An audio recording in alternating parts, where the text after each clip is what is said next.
Hello everyone, welcome back to my channel Study with Aditi. Okay, so in today's video we are going to discuss about HP TAT Medical Psychology syllabus.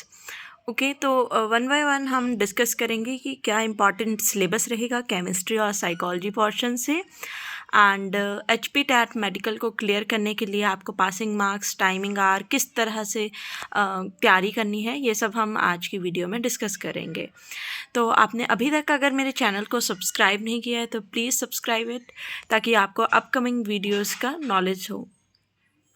तो अगर हम HP TET medical की बात करें तो total question जो हैं वो 150 रहते हैं, जबकि उसके लिए आपको पासिंग मार्क्स 90 चाहिए और जो टाइमिंग का जो टाइमिंग है दैट इज़ 2.5 आवर। ओके, तो 2.5 आवर में आपको ये 150 क्वेश्चन सॉल्व करने हैं।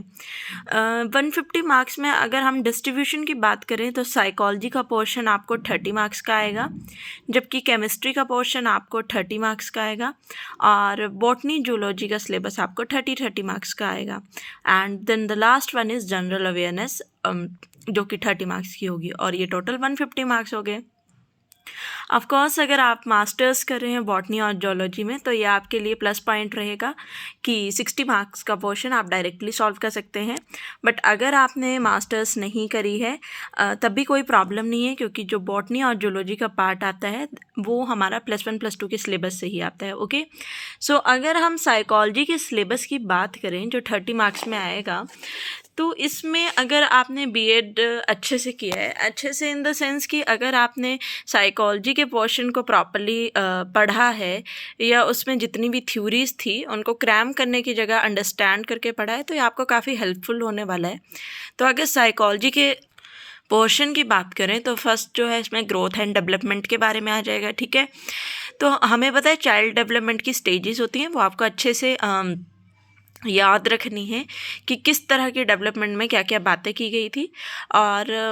और मैं वीडियोस बनाऊंगी जिसमें हम ये टॉपिक 1 बाय 1 डिस्कस करेंगे, बट उससे पहले हमें सिलेबस का पता होना चाहिए। अगर आप HP टैट की बात नहीं है, किसी भी टेस्ट की तैयारी कर रहे हैं तो आपको पहले सिलेबस का पता होना चाहिए कि किस तरह से आप सिलेबस को फॉलो करेंगे। और जैसे जैसे आप चीज़ों को पढ़ते चलेंगे आपको पता चलता चलेगा कि ये कमी यहाँ पे रह रही है और ये वाला हमने पोर्शन जो है सिलेबस का वो कंप्लीट कर लिया है। ओके, तो साइकोलॉजी के पोर्शन में आपको ग्रोथ एंड डेवलपमेंट का प्रॉपर नॉलेज होना चाहिए, स्टेजेस पता होनी चाहिए, प्रिंसिपल पता होनी चाहिए। हेरिडिटी एंड एनवायरनमेंट का टॉपिक हमें छोटा तो बहुत लगता है बट इम्पॉर्टेंट है। इम्पॉर्टेंट किस वे में है कि हमें अंडरस्टैंडिंग होनी चाहिए कि कहाँ पे एनवायरनमेंट इफेक्ट कर रहा है, किस वे में कर रहा है।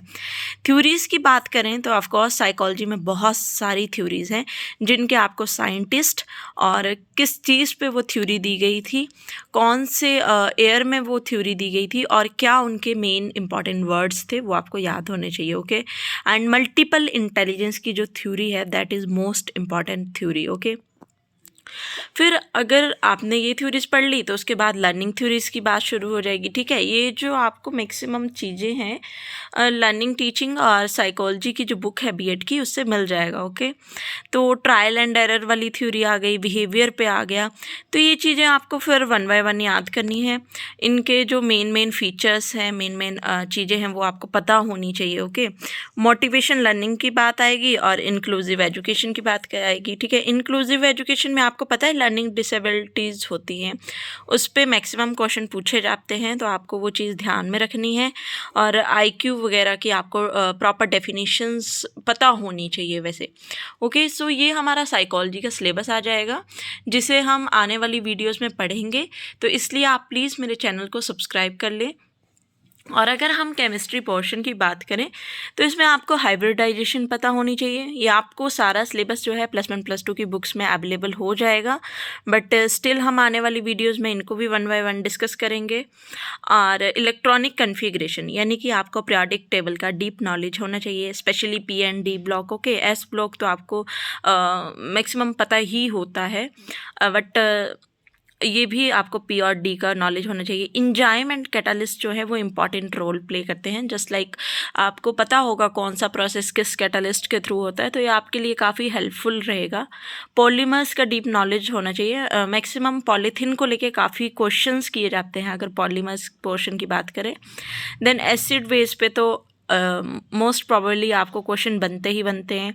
तो मतलब टोटल आपको +1 +2 की केमिस्ट्री के बारे में रट्टा नहीं मारना है, बट जानना है कि चीज़ें किस तरह से सॉल्व होंगी। मैं आपको आने वाली वीडियोस में भी बताऊंगी, बट ये हमारा जो सिलेबस है इसको आप अगर लिख के रख लेंगे तो आपको पता लगता चलेगा आपका कौन सा टॉपिक क्लियर हो रहा है और कहाँ कमी है और कौन सी टॉपिक छूट रहा है। ठीक है, तो ये आज का एक सिंपल सी वीडियो थी सिलेबस को लेके केमिस्ट्री ऑन साइकोलॉजी की। तो आई होप कि आपको ये कहीं ना कहीं हेल्पफुल रही होगी। So please like share and subscribe my channel. Thank you.